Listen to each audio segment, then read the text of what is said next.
কারণ সকাল হয়েছে সবে, এখনো পর্যন্ত জানা সম্ভব হয়নি কোথায় কত ক্ষয়ক্ষতি হয়েছে।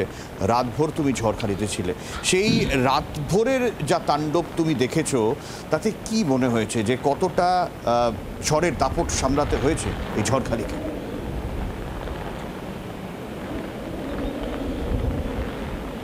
হ্যাঁ, প্রথমে বলে রাখি যে প্রাকৃতিক দুর্যোগ ঠিক কতটা ক্ষতি করলো তার যে পর্যবেক্ষণ, এই পর্যবেক্ষণ তখনই করা সম্ভব হয় সাধারণত যখন সেই প্রাকৃতিক দুর্যোগটা সম্পূর্ণ হয়। এখনও পর্যন্ত ঝড়খালিতে ঝড় বইছে, এই মুহূর্তে ঝড়ের গতিবেগ ঘন্টায় 80 কিলোমিটার।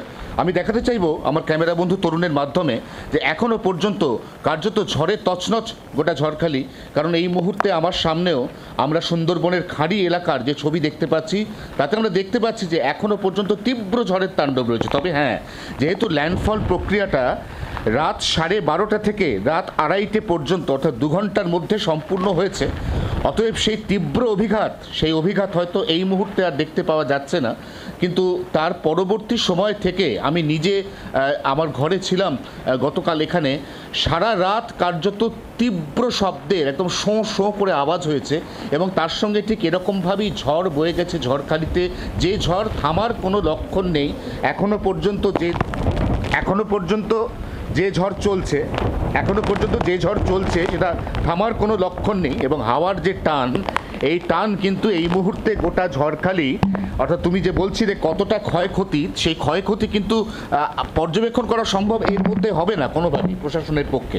আগে এই যে তীব্র দামাল হাওয়া, যার গতিবেগ ঘন্টায় প্রায় 80 কিলোমিটার এখনো পর্যন্ত, সেই তীব্র দামাল হাওয়া যতক্ষণ না পর্যন্ত শেষ হচ্ছে ততক্ষণ পর্যন্ত প্রশাসনের পক্ষ থেকে একেবারে দুর্গম নিচু এলাকায় গিয়ে ঠিক কতটা ক্ষয়ক্ষতি কোন কোন জায়গায় হয়েছে সেটার ওভারঅল মনিটরিং, সেটা কিন্তু এখনো পর্যন্ত সম্ভব হচ্ছে না সব্যসাচী।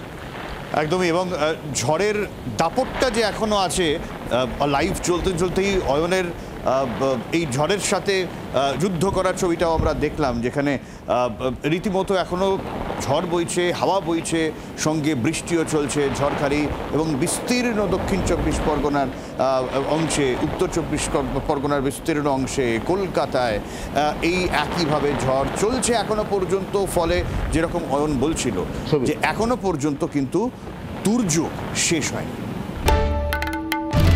বাংলার আওয়াজ, বাঙালির আবেগ, জি 24 ঘন্টা।